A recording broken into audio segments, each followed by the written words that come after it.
Yes, hi, Atul Lines, please स्वागत। हाँ, thank you Anil and good morning everybody. नमस्कार दोस्तों, मेरा नाम अतुल है, मैं एक शराबी। और ठीक है, ठीक कहा अनिल आपने। We start from the third paragraph of page 45 and we are towards the end of this section of the book when A comes of age. Alcoholics Anonymous का जो पहला सेक्शन है, when A came of age, उस section के हम अंत पे आ रहे हैं। और सेंट लुइस की 1955 की जो कन्वेंशन हुई थी, उसके भी एक आखिरी सत्र पे है, last session of that convention. और उसमें अब बिल डब्ल्यू अतीत में जाके याद कर रहा है अल्कोहलिक्स एनोनिमस के शुरुआती दिनों को, कैसे हमने 12 कदम अपनाए और अपनी मानसिक, शारीरिक और आध्यात्मिक जो बदलाव आया हमारी जिंदगी में इसके बाद, उसके बारे में उसने बात। अब यहाँ पे बात कर रहा है, वो कह रहा है बिल डब्ल्यू की the thought of doctor foster Kennedy crossed my mind. Doctor foster Kennedy एक अमेरिकन साइकेट्रिस्ट थे, जो ए के दोस्त थे, non alcoholic friend of alcoholics anonymous. Doctor Robert foster Kennedy का जन्म तो वैसे आयरलैंड में हुआ था, लेकिन वो 1910 में लगभग उनकी 26 साल की पढ़ाई खत्म करने के बाद, he was born in 1884, died in 1952। 1910 में वो यूएसए आ गए थे और उन्होंने यहीं पे अपनी करियर जो है, मेडिकल करियर शुरू किया था। पहले विश्व युद्ध के दौरान 1914 से लेकर 1918 तक वो वापस यूरोप गए थे और उन्होंने वहां की मिलिट्री सर्विसेज में काम किया था as a doctor, medical services में। लेकिन उसके बाद फिर यूएस आके सेटल हो गए थे, हार्वर्ड यूनिवर्सिटी में प्रोफेसर थे और आगे जाके वो अमेरिकन न्यूरोलॉजिकल एसोसिएशन के मुखिया बने, प्रेसिडेंट बने। न्यूरोलॉजी एक ऐसी ब्रांच है मेडिसिन की जिसमें दिमागी बीमारियों पे काम होता है।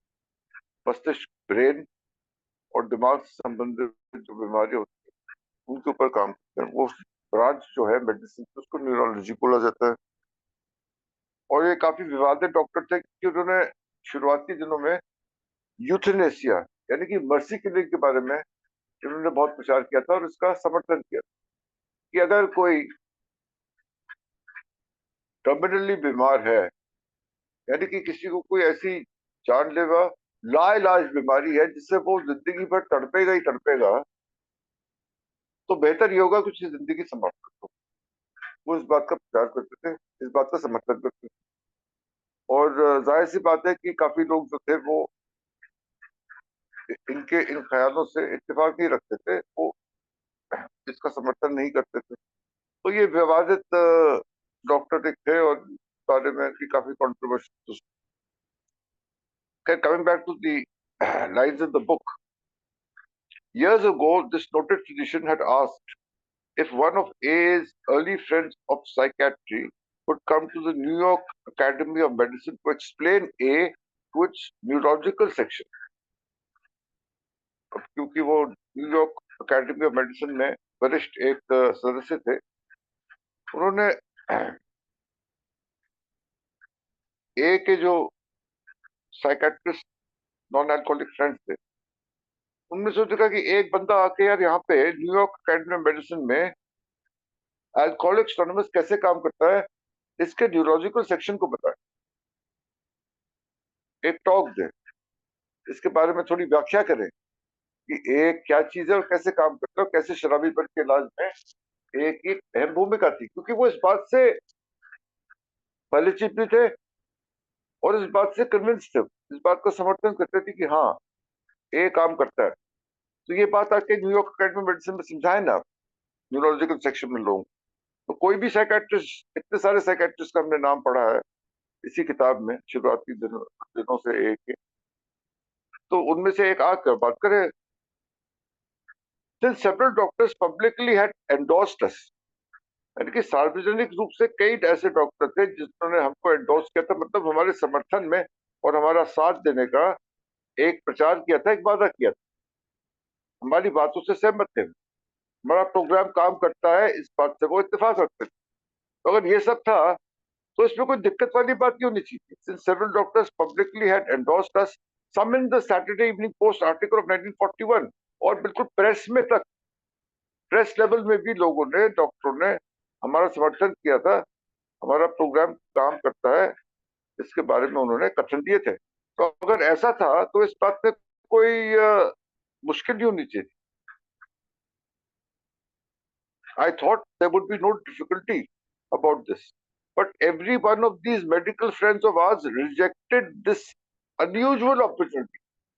ये जो अनोखा अवसर जो था, इसको एक सिरे से सारे डॉक्टरों ने नकार दिया. कोई आने को तैयार नहीं था कि न्यूयॉर्क अकेडमी ऑफ मेडिसिन में आके और वो ए के बारे में एक टॉक दे, यानी कि कुछ बताए, इसका समर्थन करे, इसके पक्ष में कोई दो लफ्ज बोले, आके दो शब्द बोले. कोई तैयार नहीं हुआ इस बात के लिए. क्या कारण? In substance this is what they said. वो ये कह रहे थे कि in A we see an unusual number of social and psychological forces working together on the alcoholic problem. हम ए में क्या देखते हैं? अनयूजुअल नंबर, यानी कि काफी भारी तादाद में चीजें काम कर रही है, बदलाव सामाजिक स्तर पे भी और मनोवैज्ञानिक स्तर पे भी. दोनों ही क्षेत्रों में कुछ शक्तियां हैं जो काम कर रही हैं. ये स्पष्ट तो बात है. शराबीपन की समस्या पे काम करती है, हम ए में देख रहे हैं, इसमें कोई दो राय नहीं है. Yet fully allowing for this new advantage, we still cannot explain the speed of the results. लेकिन ये किस तीव्र गति से काम कर रही है, ये समझाना मुश्किल है. समझ में नहीं आ रहा इतनी तीव्र गति से कैसे इतने बदलाव आ गए कि आदमी की शराब छूट रही है, उसकी जिंदगी बेहतर हो रही है, वो स्थायी रूप से शराब से दूर जा रहा है, एकदम से शराब छूट जाती है. क्रॉनिक से क्रॉनिक केस में घमासान शराबी भी ठीक हो जाता है. ये तीव्र गति जो है, स्पीड स्पीड देखिए आप इटैलिक्स में, यहाँ तीव्र गति से नतीजे निकल के आ रहे हैं, ये समझाना मुश्किल. ए डज इन वीक्स और months what should take years. जो काम कई सालों लगने चाहिए करने में, तो चंद हफ्तों में, एक दो महीने में वो काम ए के जरिए हो जाता है. एकदम से शराब छूट जाती है, एक मानसिक और आध्यात्मिक स्तर पर बदलाव आने शुरू हो जाते हैं. ये क्या कहानी है? इतनी तीव्रता से कैसे हो रहा है, ये समझ में नहीं आ रहा किसी डॉक्टर को. Not only just drinking stop, शराब एकदम बंद, but great changes in the alcoholic's motivation follow in weeks or months. यानी कि सिर्फ शराब बंद नहीं हो रही है, अचानक अकस्मात बंद, अब्रप्टली, यानी कि एकदम से. but great changes in the alcoholic's motivations follow in few weeks of, कि उसके जो मानसिक स्तर हैं प्रोत्साहित होने के, वो उसमें भी बहुत जल्दी फिर से कुछ हफ्तों में ही बदलाव आ जाता. तो इस तीव्रता को कैसे आप समझाओगे किसी को कि क्यों हो रहा है? There is something working at A which we do not understand. एक सेंटेंस में इसने सब कुछ बोल, कि ए में कोई ऐसी चीज काम कर रही है जो भैया हमें समझ में नहीं आती. हर डॉक्टर का यही कहना कि कुछ काम कर रहा है जो हमें समझ में नहीं आ रहा है, लेकिन कोई शक्ति है जो काम कर रही है. We call this the X factor. अब कोई चीज है, लेकिन उसको अगर समझाना मुश्किल है कि वो चीज क्या है, तब उसको एक्स फैक्टर बोलते. हम किसी क्रिकेटर के बारे में बात करते हैं तो कहते हैं यार ये बंदा जो है ना, हार्दिक पांड्या जो है, इसमें एक एक्स फैक्टर, यानी कि इसमें कोई ऐसी चीज है जो एकदम से मैच जीता देता है, चाहे वो बॉल के साथ हो या बैट के साथ हो या फील्डिंग करते हुए हो. एक एक्स फैक्टर है. तो क्या है बताओ तो सही. अब पता नहीं क्या है, बट एक है फैक्टर. तो कई बार पहले भी कर चुका, आगे भी करेगा. एक एक्स फैक्टर है. जो चीज समझाई नहीं जा सकती, अब एक्स फैक्टर बोलते हैं, उसको हटा देते हैं कि कोई चीज काम कर रही है, क्या कर रही है हमें नहीं पता, एक्स फैक्टर. और ऐसे ही अगर मैं डॉक्टर्स ओपिनियन याद करता हूँ, जब हमने पढ़ी थी, तो एक वर्ड यूज करता था डॉक्टर सिल्कवर्थ, फिनोमिना. मतलब एक चीज है जो काम कर रही है, फिनोमिना है, ये प्रोग्राम का फिनोमिना है, कोई शक्ति है जो काम कर रही है. क्या है मुझे नहीं पता है, फिनोमिना बोल के छोड़ देते हैं उसको. कोई चीजें काम कर रही है, उसको नाम देना पड़ेगा उसको. तो फिनोमिना, एक्स फैक्टर, कुछ भी बोलते. You people call it God, लेकिन हम इसको फिनोमिना और एक्स फैक्टर नहीं बोलते. अपने एक ही कमरों में हम कहते हैं ये ईश्वर की शक्ति है. जो काम, हम उसको डिवाइन फॉर्स देते हैं, हम भगवान का नाम, God has be understood him, हम लोग उसको ये बोलते हैं। तो डॉक्टर ये कह रहे हैं कि हम लोग तो एक्साइटेड बोलते हैं, आप लोग भगवान का नाम देते हो उसको। You can't explain God and neither can we, especially in the New York Academy of Medicine। कह रहे न्यूयॉर्क अकेडमी ऑफ मेडिसिन में अगर हम किसी टॉक में काम करते हैं, कोई वक्ता वहां पे कुछ बोलता है, कोई भाषण देता है, कोई किसी चीज के बारे में प्रकाश डाल रहा है, भगवान के बारे में और भगवान को समझाने का काम उस मंच पे ना हम कर सकते हैं और ना आप कर सकते हैं। साफ बात। You people call it God, you can't explain God and neither can we. ना हम में से कोई भी भगवान क्या चीज है उसका एक्सप्लेनेशन नहीं दे सकता है किसी भी मंच पे, specially at the New York academy. New York academy में बिल्कुल भी नहीं। वहां पे क्या बोलोगे आप यार, वहाँ एकेडमिक बातें होती हैं, मेडिकल साइंस के बारे में बातें होती हैं, रिसर्च के बारे में बातें होती हैं। वहां पे हम जाके ईश्वर के बारे में बात नहीं कर सकते, ना किसी एक्सपेक्ट के बारे में बात। तो ये हमारे लिए संभव नहीं है कि हम वहां जाके कोई वक्ता करें या कोई भाषण। ये डॉक्टरों की। Such is the paradox of A. और विरोधाभास क्या है ए का? Regeneration, strength arising out of complete defeat and weakness. यानी कि पूर्ण रूप से हार मानने के बाद और अपने आप को शक्तिहीन मानने के बाद ही सही मानने में हमको विजय प्राप्त।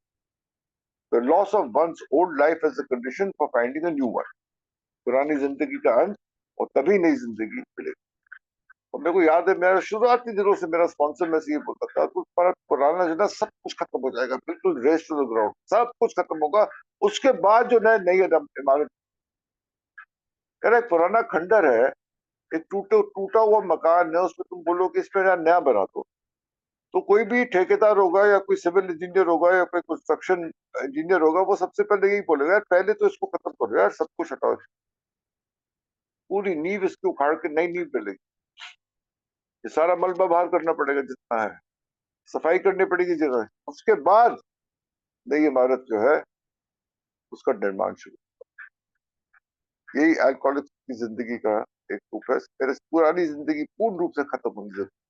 वो फरीदाबाद का धंधा, वो फरीदाबाद के घर, वो फरीदाबाद की गाड़ियां, वो फरीदाबाद के दोस्त, वो फरीदाबाद की शराब, वो जब तक खत्म नहीं होती तब तक नई जिंदगी शुरू नहीं हो सकती। स्थल कोई भी हो, चाहे वो फरीदाबाद हो, चाहे दिल्ली हो, चाहे दुनिया का कोई भी कोण हो, लेकिन एक नई जिंदगी शुरू होने के लिए पुरानी जिंदगी का खत्म होना शुरू। Loss of one old life as a condition, ये एक कंडीशन थी, शर्त थी कि नई जिंदगी चाहिए जिसमें शराब ना हो, वो बेहतर हो, पुरानी को बिल्कुल एक तरीके से नाश होना। But we of A do not have to understand this paradox, we have only to be grateful for it. कितनी खूबसूरत बात है। मैं और अनिल अगर बैठ के बात करें या ये क्या कैसे काम करता है, यार हमने कभी बात करी है अनिल, कभी बैठ के हमने बात नहीं करी होगी कि ये काम कैसे करता है। हाँ? ये क्या चीज हुई मेरी जिंदगी में, जो ये क्या हुआ, ये कैसे हुआ, हम इसके बारे में बात नहीं करते। हम जब एक से मिलते हैं हम सिर्फ आभार व्यक्त करते हैं। We just talk about how grateful we are, we talk in the words of gratitude कि हम लोगों के साथ हुआ क्या था और आज हम कहाँ हैं, कौन सी शक्ति ने कैसे काम किया हमें नहीं पता ना, हम इसके बारे में घुसना चाहते हैं, बात करना चाहते हैं। हम सिर्फ बात करते हैं कि यार पहले क्या था, यार पहले हमारे बच्चे हमको किस तरह से दिखते, आज किस तरह, या पहले हमारे पास क्या था जो आज है, क्या नहीं था, और आज हमारी जिंदगी कितनी बेहतर है। जिंदा हम मरने के कतार पे आ गए, मौत के द्वार पे आ गए, जिंदा है। तो ये चीजों के बारे में बात करते हैं हम, ग्रेटफुल फॉर इट। कैसे हुआ, क्या हुआ, कौन सी शक्ति ने कैसे कब काम किया हमें नहीं पता यार, ना हम उसमें जाना चाहते हैं। We have only to be grateful for it, we do not have to understand this pattern. हमें समझने की कोई जरूरत भी नहीं। इसके बाद बिल डब्ल्यू में एक दो पैराग्राफ और दूंगा भी। इसके बाद बिल डब्ल्यू अपना निजी निजी स्तर पे आभार व्यक्त कर रहा है कन्वेंशन के समाप्ति की ओर जाते हुए। वो निजी स्तर पे जो उसके पर्सनल लाइफ में जिन लोगों ने उसके साथ काम किया है, थैंक यू सुमेश, यहाँ पे डोल दे सुमेश ने, 3 people he has paid gratitude to on a personal level. My mother was there on the auditorium stage. She who had brought me into life 59 years before. 59 years का था बिल डब्ल्यू उस time पे जब तक doctor चल रही थी। 59 years पहले जिसने जन्म दिया था मेरे को, मेरी माँ, and who had waited a long anxious time for a happy fulfilment of to my failure ridden years.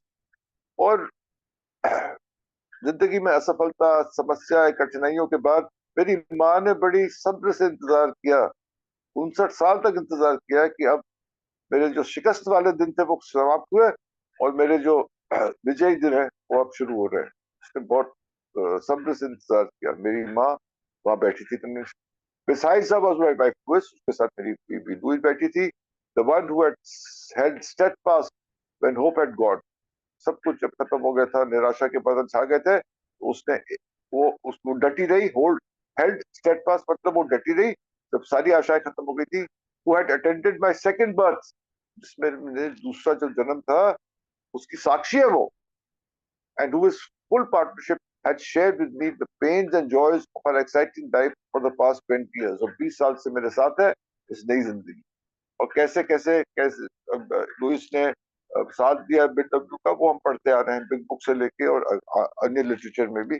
और एलेनॉन का गठन करने में कैसे वो उसने योगदान दिया लुइस ने, उसकी जो जितने भी कॉन्ट्रीब्यूशन है वो सब के बारे में हम पढ़ते आ रहे हैं। तो यहाँ पे वो निजी तौर पे इसने अपनी माँ और अपनी बीबी को आभार किया है build up. And they set my sponsor AB को कैसे भूल सकते हैं, जिसने उसको मैसेज दिया अल्कोहलिक्स एनोनिमस का और इस प्रोग्राम का और पूरे जो कॉन्सेप्ट था ए का वो शुरू कैसे हुआ था, हम वो कहानी अभी पढ़ चुके हैं। Who had first brought the word that lifted me out of the alcoholic pit। alcoholic pit यानी कि एक गहरे गड्ढे में घुसा हुआ था ये शराबी पन के, खत्म था, निकलना बाहर मुश्किल था। First bought the first word यानी कि सबसे पहला जो पैगाम था ए का वो एबी लेके आया था ऑक्सफोर्ड ग्रुप के जरिए। उसको कैसे भूल सकते हैं। with the whole convention I rejoiced that he could be with us। उस बात का एक हर्ष जाहिर किया इस बात को लेके कि एबी उनके साथ था इस कन्वेंशन में। इस बात को लेके वो काफी खुश थे। अब एबी की जिंदगी तो ऐसी चल रही थी, पी रहा था, रुक रहा था, लेकिन वो वहां साथ था, इस बात की उसको संतुष्टि थी। आभार व्यक्त किया BW ने और खुशी जाहिर की। With the whole convention, I rejoiced that he could be with us, and I thought of many non-alcoholic friends of the very early days। Without them, there would have been no A at all। जब तक वो दोस्त नहीं होते non-alcoholic सही, लेकिन उसके अगर वो नहीं होते तो A भी। They had set up wonderful examples of unselfish devotion। निस्वार्थ भावना से समर्पित किया था उन दोस्तों ने। They were uh, they were the prototypes of thousands of men and women of goodwill who had since helped make our society what it is। और ये सिर्फ कुछ प्रोटोटाइप थे, यानी कि कुछ मिसाल थी उन लोगों की। कई लोगों ने काम किया है ए के गठन के लिए और ए का प्रचार करने के लिए और ए के बढ़ाव फैलाव के लिए। ये सिर्फ कुछ प्रतिनिधित्व किया था लोगों ने जो वो वहां थे शुरुआती दिनों में। उसके बाद और बहुत लोगों ने काम किया यहाँ man and women of goodwill, यानी कि उनने काम किया है। कई ऐसे लोग थे, सबका नाम लेना असंभव है, तो उसने यही बोल दिया कई थे। who have since helped make our society what it is। मदद करिए ए को बनाने में जो आज 20 साल बाद ये बना है। तो I think we'll take a break over here, Anis, back to you, and we try to complete this uh, chapter, this first part of when A came of age tomorrow। Thank you, Anis। Back। Thank you Atul, it was wonderful, amazing यार। मैं ज्यादा समय में व्यर्थ करते हुए राजेश जी को invite करता हूँ। राजेश जी, चलो जी फर्दर यात्रा पे लेके आइए। जी धन्यवाद। नमस्कार, मेरा नाम राजेश शराबी हूँ। परमात्मा ने कृपा नहीं की है। जी सर्विस के लिए धन्यवाद। और अतुल जी, बहुत बढ़िया रीडिंग, वंडरफुली आपने 2-3 पैराग्राफ जो है वो एक्सप्लेन करे, 3-4 पैराग्राफ। और सुमेश भाई थैंक यू। अब आते हैं जी मेन, अब दोबारा फिर आगे हम डॉक्टर कैनेडी के पास। मतलब ये तो ऐसे लग रहा है जैसे कोई कंप्यूटर चल रहा हो। मतलब कैसे दो माइंड में। अच्छा, फिर किसी भी चीज को शब्दों में उतारना, जैसे जैसे घटनाएं घट रही हैं, बहुत मुश्किल काम है। लेकिन भाई 1955 की किताब की मतलब एक 3 दिन की कन्वेंशन के ऊपर इतनी बड़ी किताब लिख देना, ये कोई छोटा मोटा काम थोड़ी है। इतने पन्नों पे उसको उतार ले आना, तो अब उनको ध्यान आ गया वो डॉक्टर कनेडी का एकदम। यार कैसे इतनी इंडोर्समेंट है, बाकी चीजों में तो करा बंदे ने, लेकिन सीधे सीधे कूद पड़े डॉक्टर। वो जो आज हम बोलते हैं ना कि यार सबसे बड़ा लैक है, हमारे पास क्यों नहीं है इंडिया में, इतने ऐसे लोग क्यों नहीं है, या बाकी चीजें क्यों नहीं है जो सीधे सीधे ये चीजें चाहें। और उन्होंने सीधा अल्कोहलिक एनोनिमस को बोला यार कि सैटरडे पोस्ट में, मतलब जैक एग्नेंट को इतने बढ़िया बढ़िया इंटरव्यू दे दिए इन्होंने, साइकिस्टों ने, मनोचिकित्सकों ने। तो भाई साहब इनको बोलो यहाँ आ जाएं, न्यूयॉर्क एकेडमी ऑफ मेडिसिन के न्यूरो डिपार्टमेंट में आके, न्यूरो सेक्शन में आके अल्कोहलिक एनोनिमस के बारे में बता जाए। अब बड़ी हैरानी हुई भाई, सबने मना कर दिया। अबे ये क्या, मतलब इतना ज्यादा इंडोर्समेंट करने वाले या इतना ज्यादा तरीके से काम करने वाले जो डॉक्टर हैं, वो सीधे सीधे वो कैसे मना कर सकते हैं। अब डॉक्टरों ने क्यों मना करा, वो कितना प्यारा लिखा है। वो भाई बता ही नहीं पा रहे हैं, वो कैसे बताएं। उन्होंने बेचारों ने सफाई देते हुए बोला कि अल्कोहलिक एनोनिमस दो तरीके से काम करता है, सामाजिक और मनोविज्ञान का मिश्रण होता है। और वो भैया तुम लोग जो रिजल्ट, एक शराबी दूसरे शराबी से बात करता है, जो रिजल्ट लेकर आता है, दूसरा आदमी कैसे डिस्क्राइब करेगा। तुम लोग भी एक्सपेक्टर, मतलब चलो गॉड बोल देते हो। अब गॉड को कैसे कैसे व्याख्या करोगे गॉड की। हम लोगों के बस का नहीं है भाई साहब। एक तो हम लोग रिजल्ट नहीं दे पाए, भाई हम लोग सदियों से लगे हुए हैं। मतलब इतनी दिक्कतों के बावजूद जो परिणाम तुम लोगों ने प्रदान करे हैं, भैया हम कैसे एक्सप्लेन करेंगे। ये रिजल्ट दे रहा, हम डॉक्टर लोग या मेडिकल जो साइंस के लोग हैं, सालों साल लगे रहे, और तुम लोग कुछ हफ्ते और महीने करते हो। भैया वो शराबी बंद, केवल शराब ही नहीं बंद करता, उनके अंदर जो ट्रांसफॉर्मेशन आती है, उनके अंदर जो दूसरों पर काम करने की जो प्रेरणा आती है, उसकी व्याख्या कैसे करेंगे। देखो कितने वंडरफुली सेंटेंस है यार, कि भाई मेन बात शराब बंद करने का तो मामला हट जाता है, और उनके अंदर एक और चीज आती है, वो जो आगे ट्रांसफॉर्मेशन करते हैं। मतलब एक शराबी पहले खुद ठीक होता है, फिर वो दूसरे के पास मैसेज देता है। तुम हफ्तों महीनों में जो काम कर रहे हो, हम लोग सदियों से लगे हुए हैं, भैया रिजल्ट नहीं दे पाए, तो हम लोगों के बस का नहीं है, इसलिए हम लोग नहीं बता रहे। भाई ये वाले एक्सपेक्टर चलो गॉड को बोलते हैं, लेकिन गॉड की व्याख्या ना अल्कोहलिक एनोनिमस कर सकता, हम डॉक्टरों के बस का तो बात नहीं। और ये सीधा सीधा पहले भी ये पढ़ा था, लेकिन इसके बारे में नहीं पढ़ा था। ये बिग बुक के जब डॉक्टर सिरकवर्त के बाद ना, बिग बुक का पेज नंबर 569, पहले मतलब जब द मेडिकल व्यू ऑन ए, सबसे पहले डॉक्टर सिल्कवर्थ को लिए, इसके बाद ले लिए फॉस्टर केनेडी को। और ये थोड़ा सा पढ़ भी लेता हूं मैं। Doctor Foster Kennedy, neurologist, this organisation of alcoholic anonymous call on two of the greatest reservoir of power known to man and religion, that instinct for association with one fellow and the hard instinct। ये बड़ा प्यारा sentence है। Alcoholic anonymous का ये जो fellowship है, ये मनुष्य को जितनी भी ज्ञात शक्तियां हैं, उनके दो बड़े स्रोतों के रूप में काम करती है। एक तो धर्म का हो गया, रिलीजन का हो गया, और एक अपने मेंबर के साथ जो इन लोगों की झुंड बनाने की प्रवृत्ति है, जानवरों में होती है हर्ड, हर्ड करने की ना, इकट्ठे झुंड। और जानवर एक दूसरे को नुकसान भी पहुंचाते हैं, जब वो जुड़ते हैं आपस में नुकसान भी पहुंचाते हैं, लेकिन जान बचा देते हैं। सेम ये कैसे, ये प्रवृत्ति तुम शराबियों में कैसे है भाई। इसलिए मतलब सीधा सीधा पहली ट्रेडिशन हम लोगों के लिए कितना जबरदस्त है, पहली ट्रेडिशन का, कि कॉमन वेलफेयर के लिए सेल्फ का सेक्रीफाइस करते रहो भैया। थोड़ा बहुत तो देखो, हम एक दूसरे को करेंगे कि हम लोगों में है शायद, वो सॉफ्टवेयर ऐसे लगे हुए हैं। तो ये वाली चीज, और ये चीजें जो है, अब नीचे जो उसने लिखा है, I think our profession must be appreciative organization of the great therapeutic weapon। If we do not do so, we shall have convicted of emotional sterility and having lost the faith that move mountain, without which medicine can do little. क्या बात है। और वो उसने फिर बोला है कि यार ये जो तुम लोग कर रहे हो ना, ये मुझे लगता है कि हमारा जो प्रोफेशन है उसमें ये काम नहीं कर पाओगे तुम लोग। तो यार जो उपचार के लिए हथियार बनाते हो ना ये लोग, ये तो अलग ही चीज है भैया।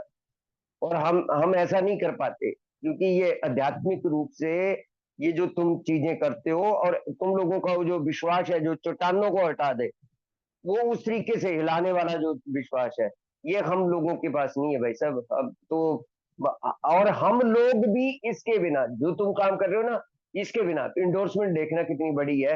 हालांकि वो आपको पता ही है अंग्रेजी मेरी कैसी है, वो आपने देख ही लिया कि बिना बिना मतलब उसके आप लोगों की हेल्प के बिना ये मेडिकल भी कुछ नहीं कर पाएगा। तो इतने बड़े शब्द कैसे बोल देगा। 1944 में जब वो पहली बार मतलब जब बिल डब्ल्यू को लेटर पढ़ने का मौका मिला था ना, तो मेडिकल साइंस ने मतलब medical society state New York annual meeting में जब वो लेटर पढ़ाने के लिए बिल डब्ल्यू को बुला लिया था, तो उनमें सबसे ज्यादा भी कैनेडी का ही रोल था वैसे।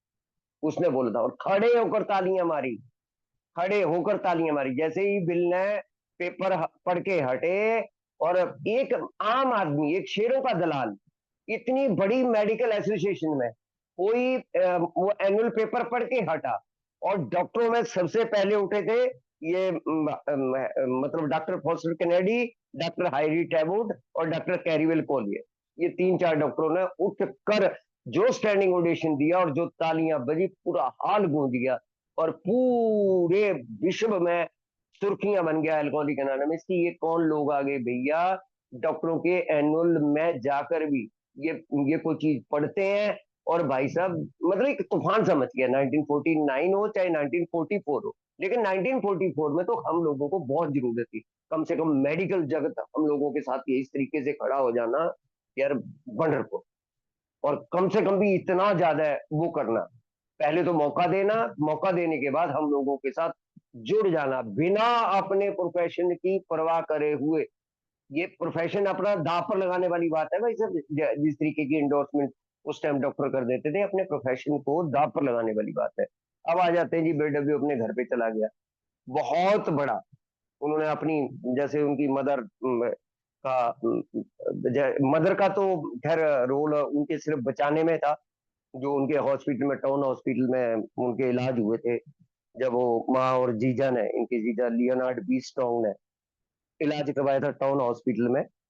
तो उसके बाद क्योंकि वो गिलमैन बिरसन और इमली के बीच में तो तलाक हो गया था, और ये 11 साल के थे शायद, और इनकी बहन जो डॉर्थी थी वो 9 साल की थी। तो बहुत बड़ा आघात था इनके ऊपर। ये तो डॉक्टर बन गई थी, मतलब डॉक्टरी करने के लिए चली गई थी इनको छोड़ के। और गिलमैन का स्टोन कटर का काम था इनके फादर का, बीडब्ल्यू का, वो जो है वो अपने काम पे चले गए थे।